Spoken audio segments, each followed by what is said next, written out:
Welcome to the Global Investor Podcast, a show that focuses on helping foreign investors enter the lucrative U.S. real estate market. Host Charles Carillo combines decades of real estate investing experience with a professional background in international banking to interview experts in all areas of U.S. real estate investing. Now, here's your host, Charles Carillo. Welcome to another episode of the Global Investors Podcast. I'm your host, Charles Carillo. Today we have AJ Osborne.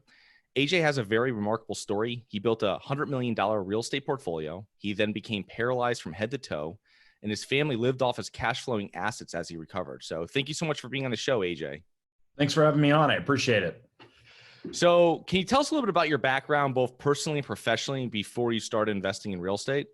Yeah, absolutely. I was in the insurance game, so I was kind of brought up in it. My father was in insurance. I grew up, he worked for an insurance company, and then he started out as a broker, and then he taught me the ways. And so I became a broker and started selling insurance. And there was a lot of things that I actually loved about that. I loved the fact that I was in charge of my own financial future as I saw it, right? If I wanted to make money, I'd sell. The downside is if you don't sell, you don't make any money. It was a commission game, right? So it was all based upon my work. Now, getting started, that's amazing because I had no problem working my brains out, and I had no problem failing and looking stupid in front of clients, which I became very proficient at. And so, it's a hard road. A lot of times for people, the sales game, but I thoroughly enjoyed it because the learning process was unlike any other. I was getting put in the position where I had to learn how to be prepared. I had to learn how to put myself out there, as well as I had to learn to take the consequences for my actions, right? So if I didn't make a sell, it wasn't, I just couldn't go, blame the whole world and that kind of stuff. I said, no, listen, you screwed something up. You either didn't do your homework, you either didn't understand, you weren't prepared, you were smarter, whatever it was. And so then I had to, do some introspection. I had to figure out what the crap am I doing wrong? And then I had to change. So a lot of my, I believe my personal work experience before set me up for a lot of success in the future. Just because of that introspection process. I didn't have a simple W-2, right? That's not how it worked. I didn't work the 9 to 5 and then go home. And so for me, it created an inside look at how money is made and how it's gathered. And that really helped out. But there was a lot of fundamental flaws with it, obviously. One of the biggest was that can't go on forever. Right there, sales has a life cycle. And for most people, in your 30s and 40s, you're kind of at the peak. And then after that, it's either downhill. And then before that, it's a struggle to get up. So you have like 20 years for most people in that is really good. But afterwards, you don't have anything. So I look at it a lot like a lawyer, right? Or a doctor or somebody like that, where you're making a lot of money, but it's only as good as you doing the action. And so I did. I got to build up a book, and I got to make some good money. And I felt that I was in charge of my financial life, and I felt like I was my own boss because I could choose my own hours. But what I really learned is that I just had a lot of bosses. So I didn't control that revenue source. I didn't own it. And every time that it left, I had to go back and replace it, or we just lost income. We had to live very low below our means, because all it took was one big client to leave, and my income got cut by 30%. So for me, it created some good habits, but it also it showed me some flaws in how the business model was ran, principally the ownership of the revenue source. And even in business at all, that control of whether it's intellectual property, whether it's the systems or patents on products, different things like that, that's very vital. And real estate, it acts almost as a monopoly. It really does. It's like you own that source. And if it's utilized, it has to be, you have to get paid to have it be utilized, and nobody can take that away from you. And so if, real estate at its safest, you have no debt even on the property, and you make it. Now, that's not something I do, but that's as safe as it gets. And so I needed to find a way to start compounding my wealth. I wanted to do this upfront work like I had in sales to get my sales income, right? So I do the upfront work, but then I need to be paid over time, but I didn't want the source of it to leave. And so when I started looking at how to really diversify and what we were going to do, real estate was kind of a no-brainer for us, although there were some aspects about real estate that I didn't like at all. And I didn't like the ability. I was so used to being able to change my income that I wanted something that I felt I could really adjust the revenue and play with the levers that allowed me to control that revenue, i.e. increase it, right? And that's why I got into self-storage, because I viewed self-storage. We came out and I had kind of a theory and fundamental principle is that most people own self-storage as a real estate asset, and it's not. It's a business. And so I could walk into that business and I could change the levers, and that would increase the income, and the value would also rise with that, and focus on operations and revenue management. And we could turn a real estate asset into a thriving business. And so that was kind of where we went. And I was like, to me, it was like I could have my cake and eat it too. Right. And so we went down that road. And thank goodness we did, because we'd been in it for a while, but we went big into it about 5 years. And then out of the blue, I became paralyzed. And it was completely out of the blue. I mean, it wasn't an accident. I didn't fall. I didn't get hurt, nothing like that. One day I was walking, and then by night I'd had pain in my legs. And then by night, my wife was dragging me out to the car, putting me in the car to go to the hospital because my legs didn't work. And then within 2 days from there, I was on life support and paralyzed from head to toe. And so it was not even, I didn't even say goodbye to my children. I mean, that's how fast it happened. I never even got to say goodbye to my kids. And so I was in a coma. Then when I came out of the coma, paralyzed, and sitting here going, I could die and never even say goodbye to my kids. It just happened like that. And then I was stuck, paralyzed from head to toe, looking at a wall, kind of like, how did I get here? And it was one of those things that obviously I lost my ability to work. In fact, my boss came to the hospital months later when I could speak and move my arms.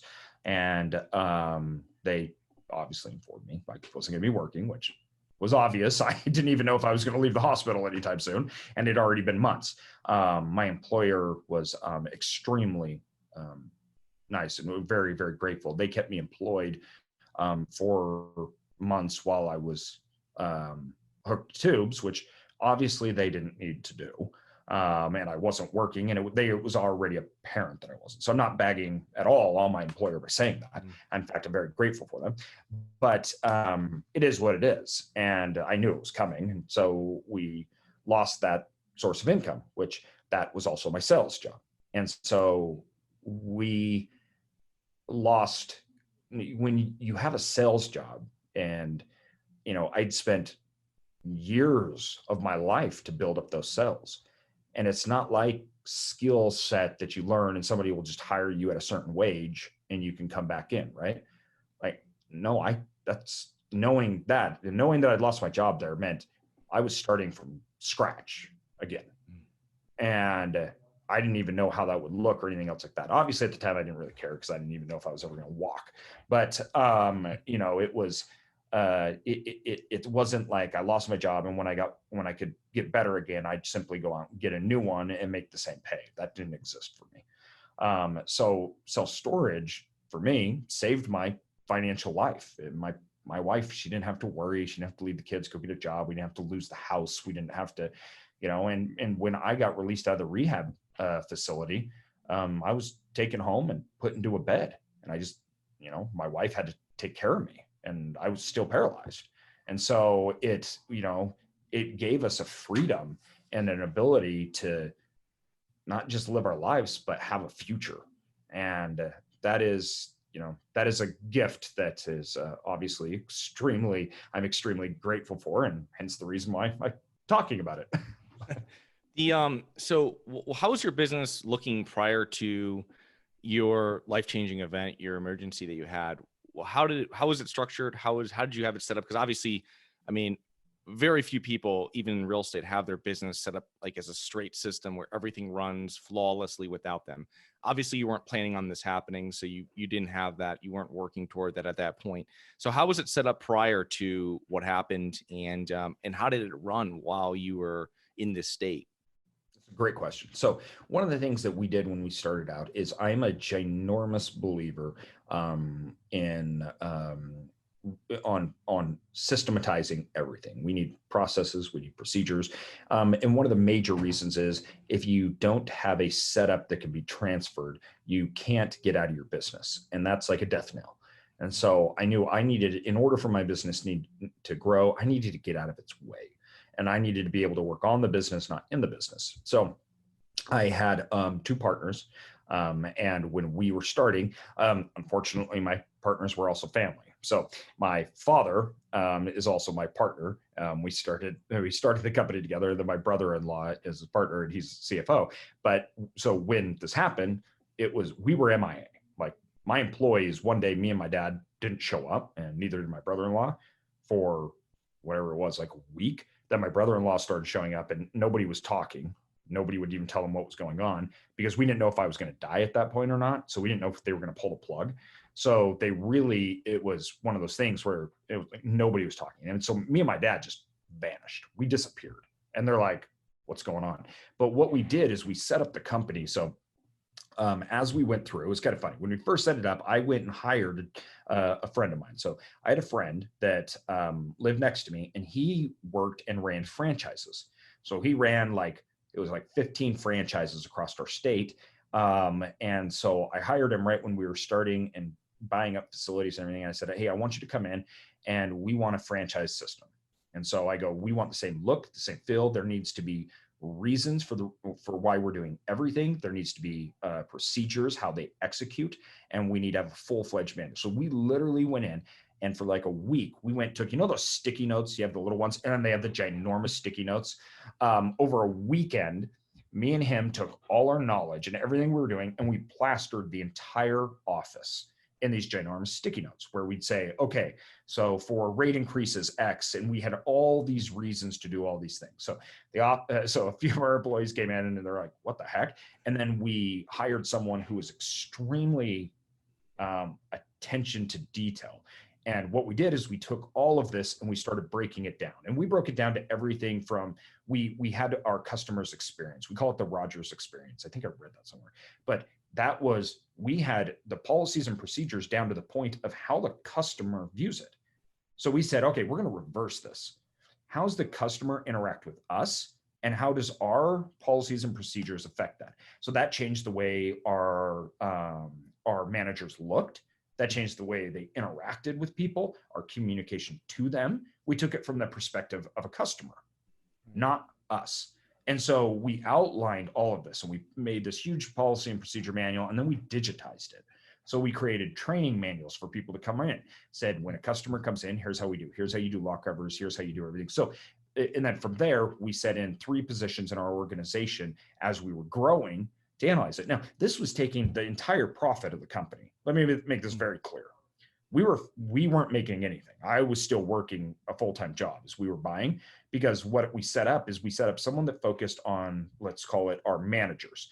Then we had someone that focused purely on policy, procedures, and training. So quality assurance, efficiency, right? They were making sure everything was done correctly. And then we had someone that focused on the hard assets and maintenance, and all our people, there's these 3 pillars that they would all go up to, right? And then it would filter up through them, and any emergencies and things like that would then come to us at the top. And then we would make those decisions. We had this all set up and everything. I kid you not, like 7 months before I went into the hospital. Wow. And so when I went in the hospital, they all knew what they were supposed to do, and they knew how to execute. Now, the one thing that stopped is we stopped obviously growing. I don't think we weren't purchasing a lot during that time. Yeah. But it was our business ran efficiently, and everyone knew their job. They knew the role. If there was any questions, they went back to everything that we had taught and told and put down in writing. And then two, we had a communication strategy that was an online communication strategy. So it would document all their communications, and we had a filter up process to solve them. So when we disappeared, problems were still being solved, decisions were still being made. And we had a trusted partner who was my brother-in-law who would step in if any major things needed decisions made. And I've done this with other partners and friends in their businesses where they didn't have someone to step in and make major decisions. And they actually coordinated with me that I would understand their business model and how everything was running. And then if something happened to them, I would step in. And so it's really important to look at your business as its own entity, right? Mm-hmm. Without you. And if it can't work without you, it's hard to even call it a business, right? It's like, well, no, then this is just you and you're making the money. Yeah. It's really important to document everything in that system, document the operating procedures, document what happens when you're going through that flow chart. And if this happens, it goes here, if this goes here. And then at the end, like you were saying, goes to the top, the issues, right? Something that needs to, so you can set it up with your property manager, even if you own some multifamily or smaller properties, and you say, hey, everything under $1,000, you take care of your best decision, right? Anything over $1,000, give me a call, whatever it is that you set up in place, but you have some sort of procedure and you can document it. So at some point, with the goals of just handing that off to someone, you guys set that all up beforehand, which is great because most people wait down the road and then they're super busy and then they're trying to, well, what do I do? I don't even know what I do when I do this. And then and we forget what I did at the first. I don't even remember now. Those smaller things that were so important at the first, I have nothing to do with those things in my business anymore. Mm-hmm. Nothing. And I don't want to.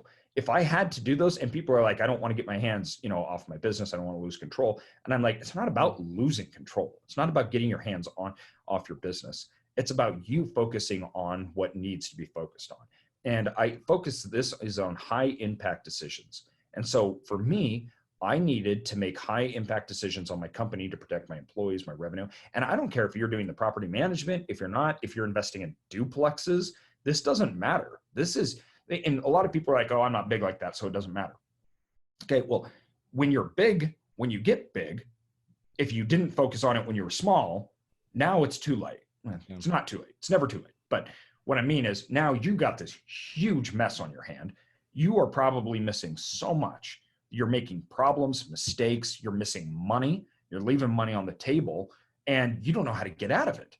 At that point, you're just like, I don't even know what to do because I don't have time. I can't focus on everything.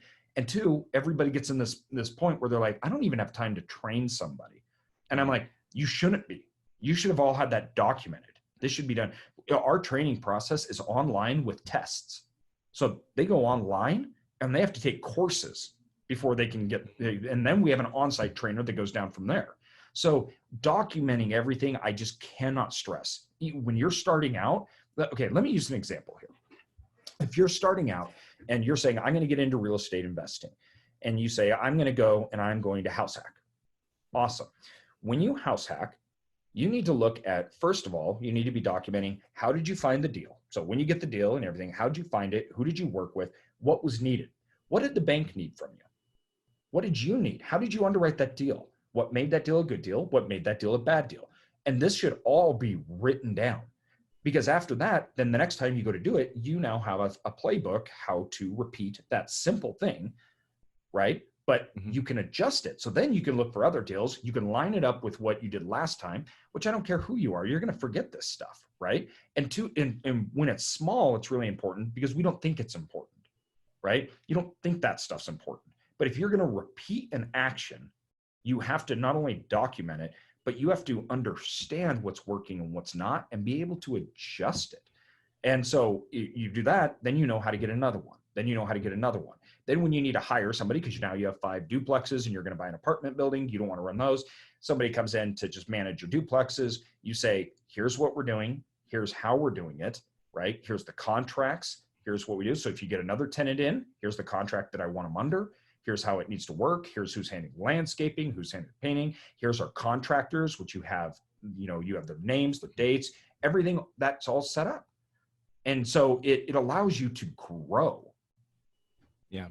No, it's perfect. It's perfect. That's something that you can actually duplicate and you can repeat and you can scale when you have that. It's also something where even if you're smaller, document everything. If you ever bring in someone that's an executive assistant to help you with any part of your business, what are they doing? You know what I mean? Well, a lot of people say, Yes. "Oh, I don't have enough room or enough time to do anything, or I don't have enough business for them to take care of." Well, if you document everything from what you're doing every day and you can hand it off to them, and obviously that was the first thing when I brought in third-party management years and years ago. It was I could do everything myself, and I spent so much time collecting rent. And I was like, one day I was like, this is like, I spend like a day a month collecting rent, right, for these properties. Yeah. It's like, it's a complete waste of time where it could be, and I outsourced it all, get it all set up. But it was like, you know, small stuff like that, you don't realize that you're spending so much time on these things that aren't high level, like you were saying, high level decisions, high level actions that are going to be actually for the lifetime, you know what I mean? Lifetime value for what you're trying to do. But. Well, and this point is just awesome because, you know, I need to make this very clear. First of all, I am the most unorganized person, not attention to details. Okay. So anyone that knows me knows that the small things get by me, and that's dangerous, right? So for me, I've had to put things in place to make sure that I do things right. I hate doing that stuff. I hate it. It's annoying to me. It takes time, everything else. So what I had to do is I had to audit my day. So when I go through, I needed to seriously break down and introspect and say, what am I spending time on? And then what are the high impact things during my day and what are not? And then for me, I was spending a lot of time doing things that not only I wasn't good at, I shouldn't have been doing. And those things were starting to show weakness. And so for me, then I said, okay, we need to replace this, or we need to get somebody in to do it, or we need to automate this. One of those three, right? I need to replace, I need to find somebody else, or I need to automate. So which one of these three are the best way to do it? And then what's the cost to reward for that?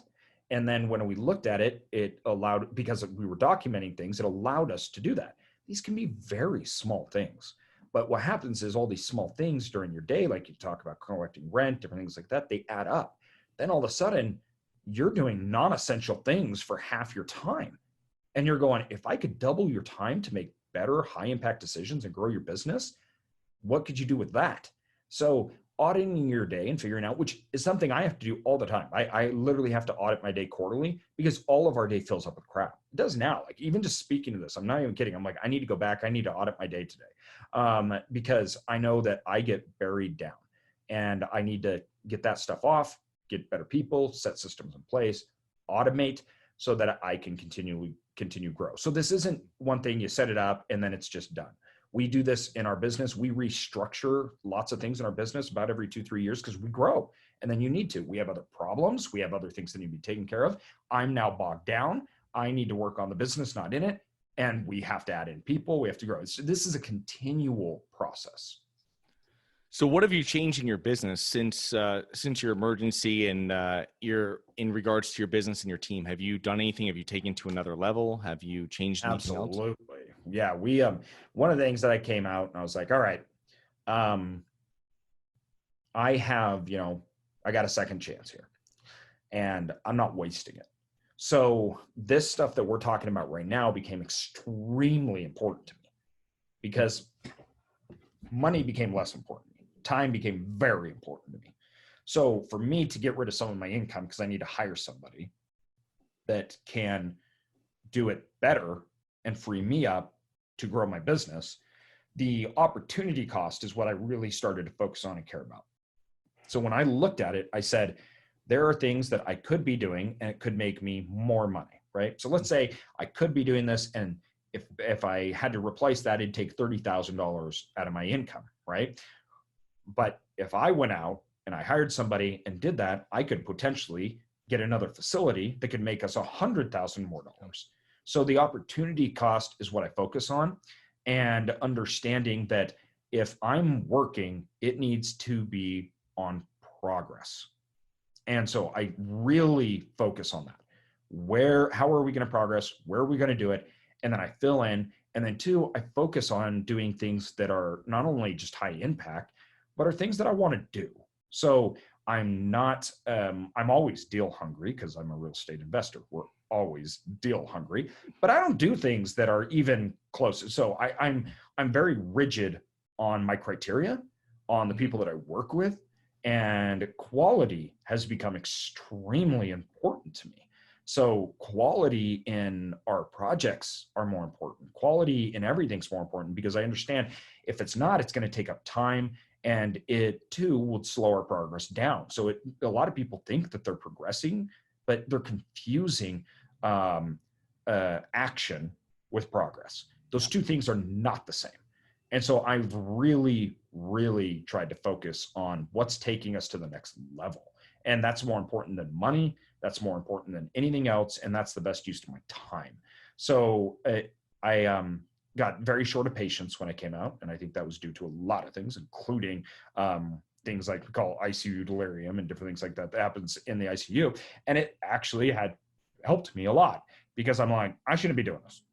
It was like, are you kidding me? I got other things to do. It was just like, I just lost patience with things that I felt were non-essential and weren't good. And that helped everybody out because they're like, yeah, no kidding, AJ, or you obviously shouldn't be doing this. Let us do this, right? And I had no problem like do it.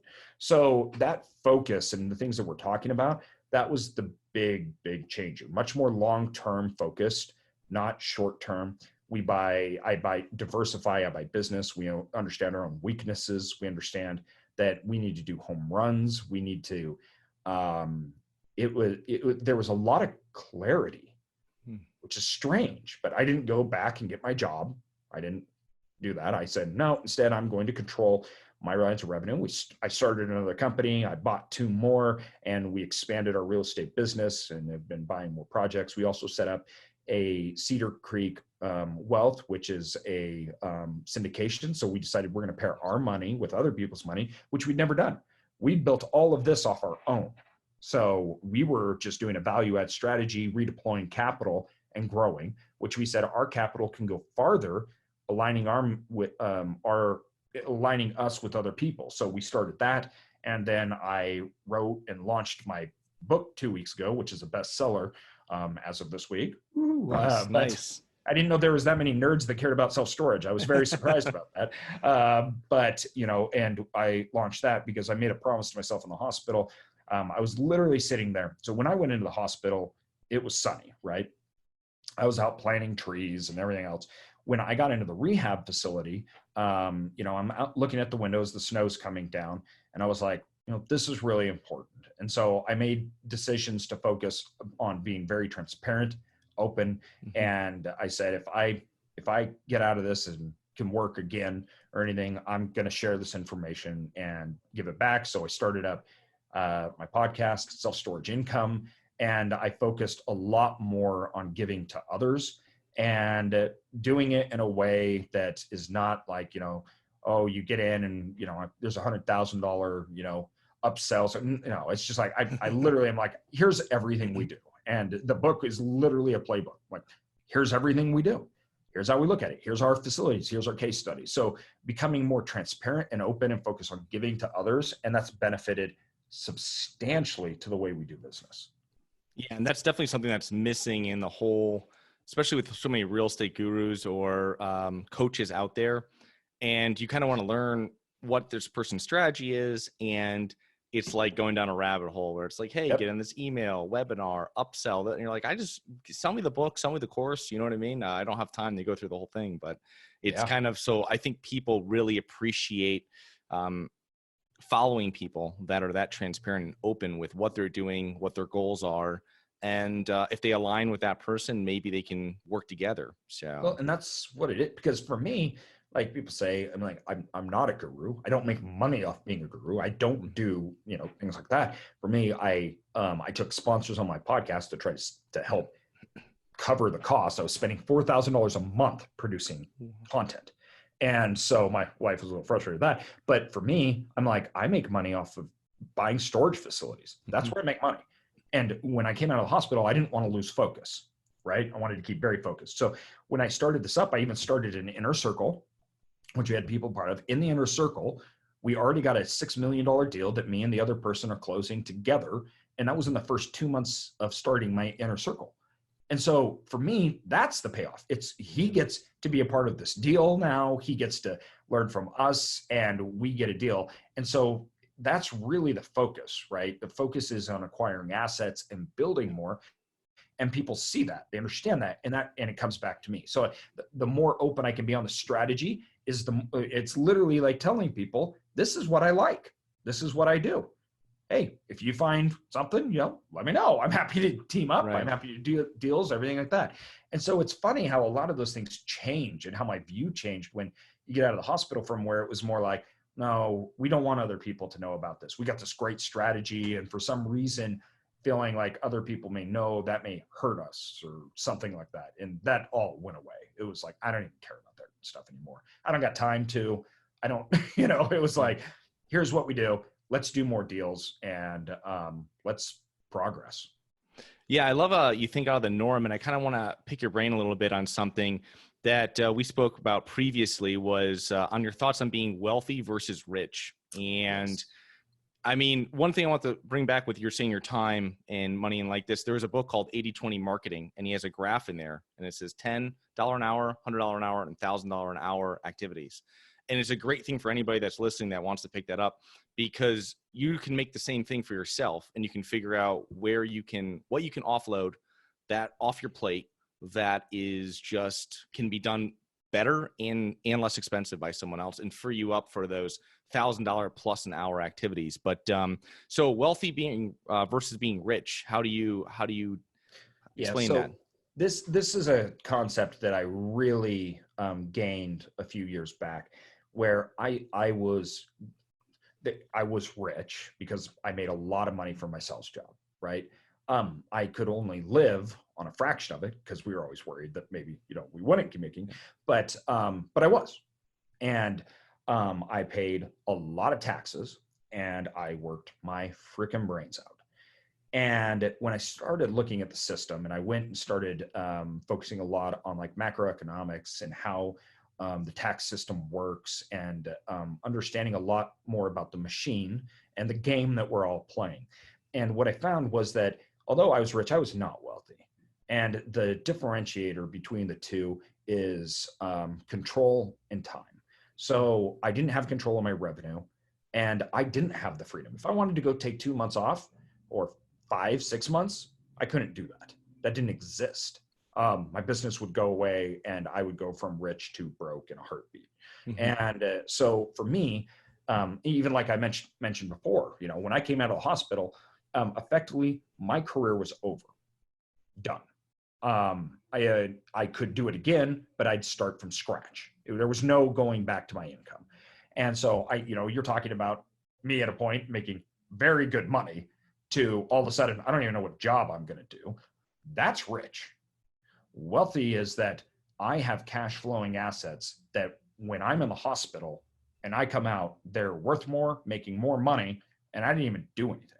So it's the principal concept with wealth is that there's a complete separation from your time and money. And when you get there, now it's a lot easier to audit and say, because if you look at, so for example, I spend time trying to teach others and help others through the inner circle, podcasts, and books, everything else like that. That time spent has us attached to 3 deals under contract that total right around 20 million.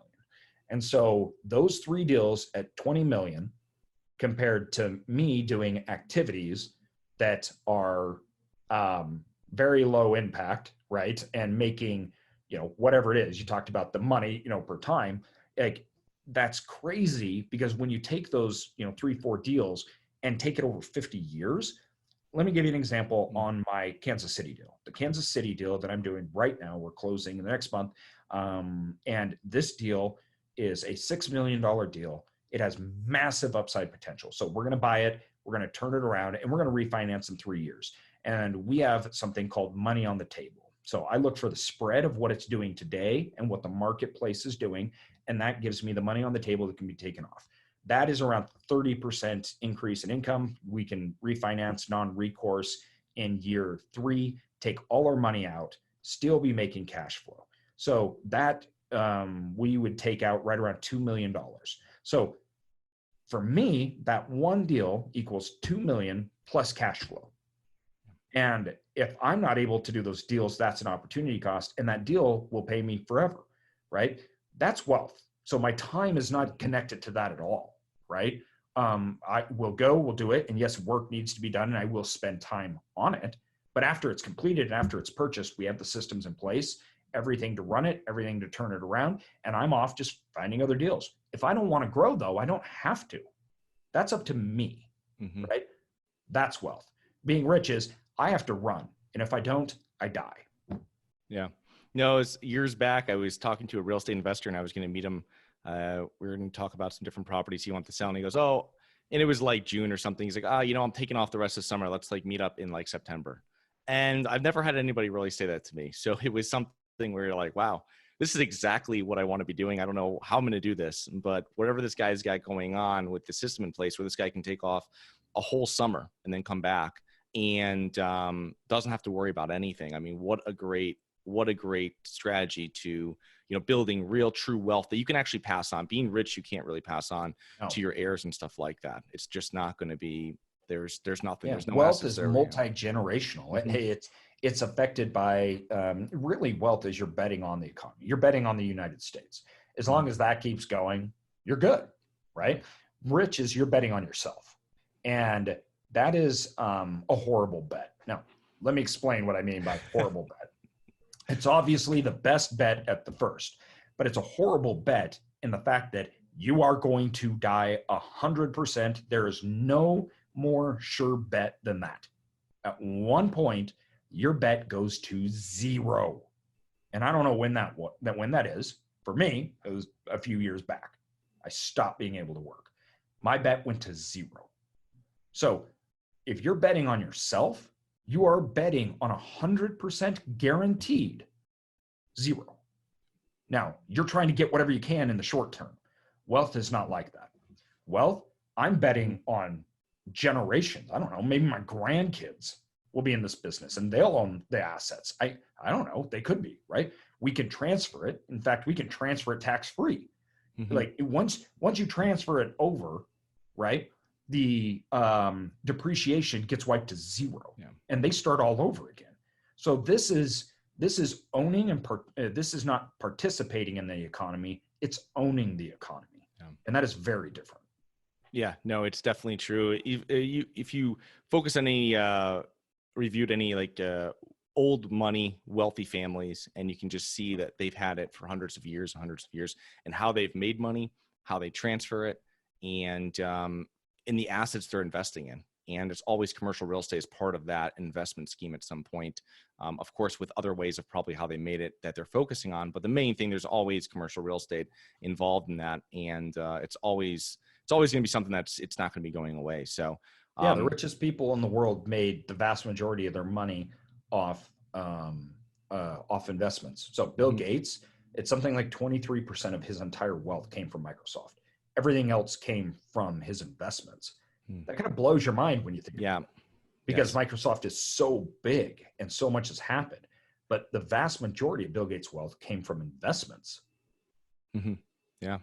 It shows how powerful it is. But so you're obviously a seasoned real estate investor. What mistakes do you normally see real estate investors make? New ones, ones that have done a couple deals. What do you normally find?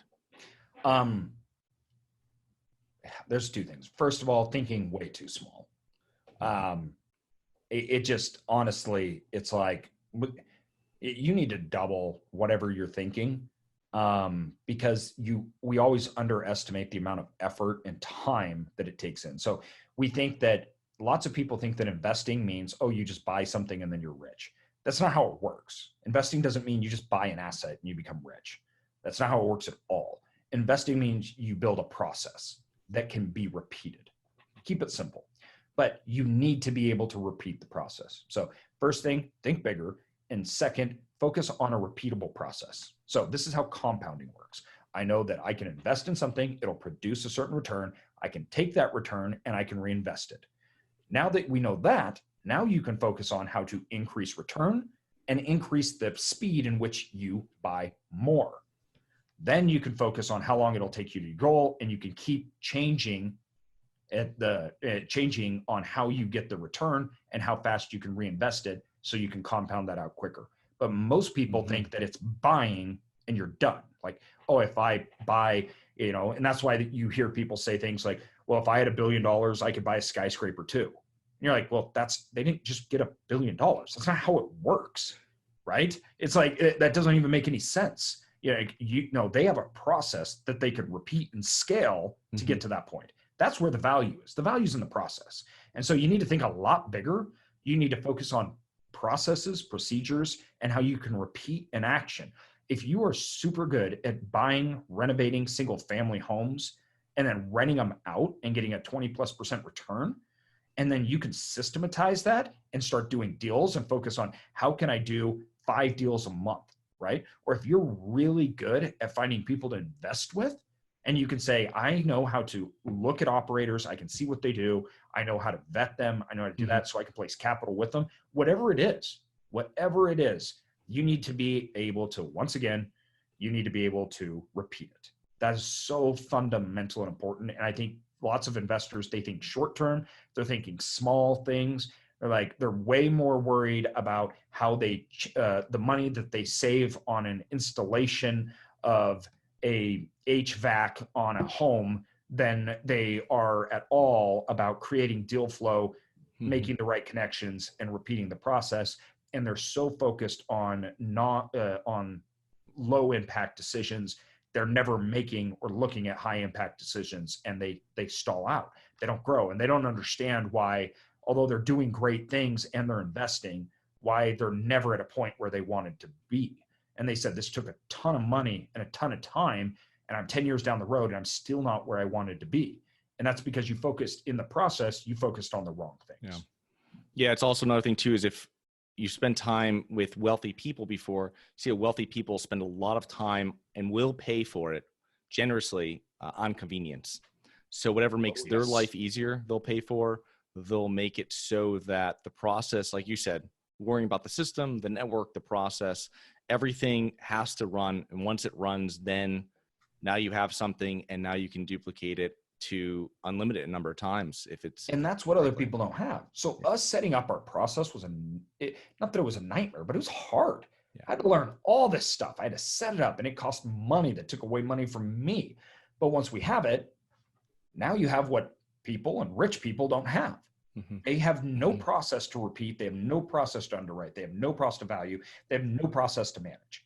If you can solve that problem for people, you now have a machine that can just skyrocket. And this is a big thing that I think that new investors forget.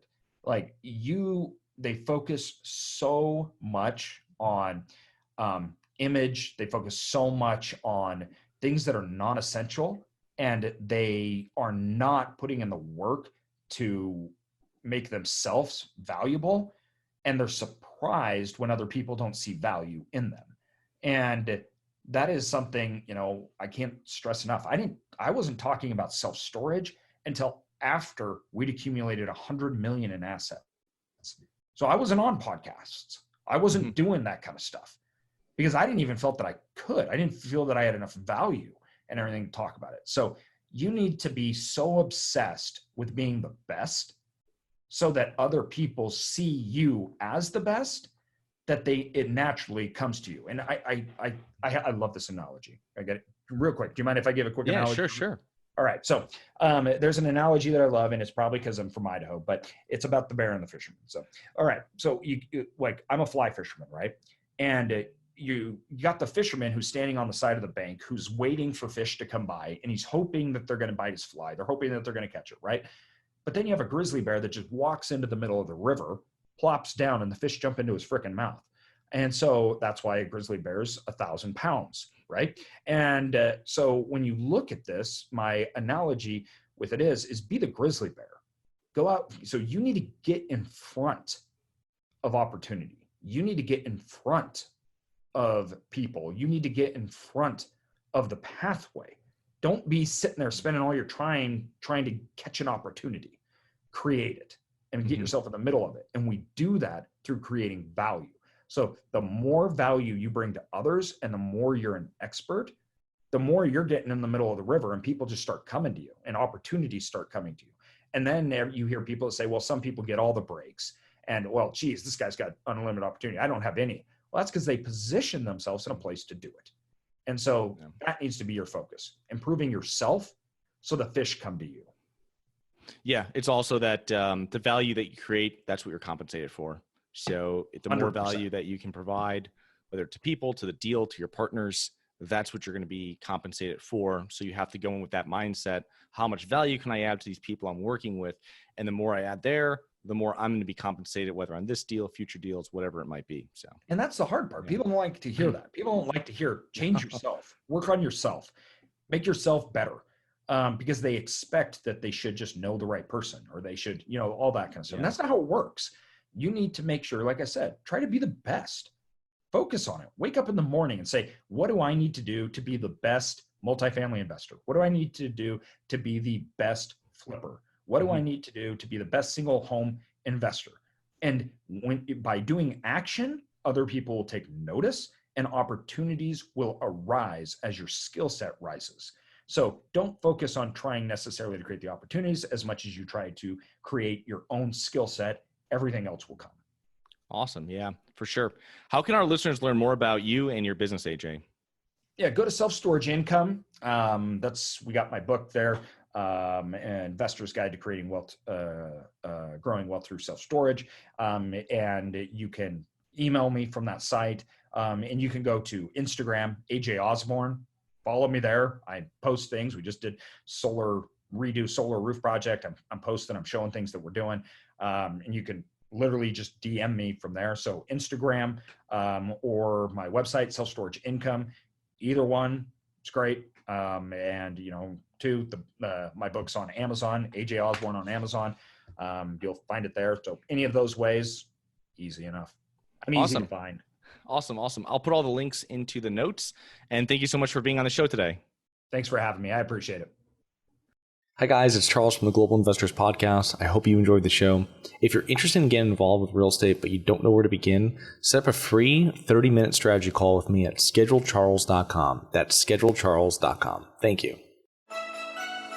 Thank you for listening to the Global Investor Podcast. If you like the show, be sure to subscribe on iTunes or Google Play to get new weekly episodes. For more resources and to receive our newsletter, please visit globalinvestorpodcast.com. And don't forget to join us next week for another episode. Nothing in this episode should be considered specific, personal, or professional advice. Any investment opportunities mentioned on this podcast are limited to accredited investors. Any investments will only be made with proper disclosure, subscription documentation, and are subject to all applicable laws. Please consult an appropriate tax, legal, real estate, financial, or business professional for individualized advice. Opinions of guests are their own. Information is not guaranteed. All investment strategies have the potential for profit or loss. The host is operating on behalf of Harborside Partners Incorporated exclusively.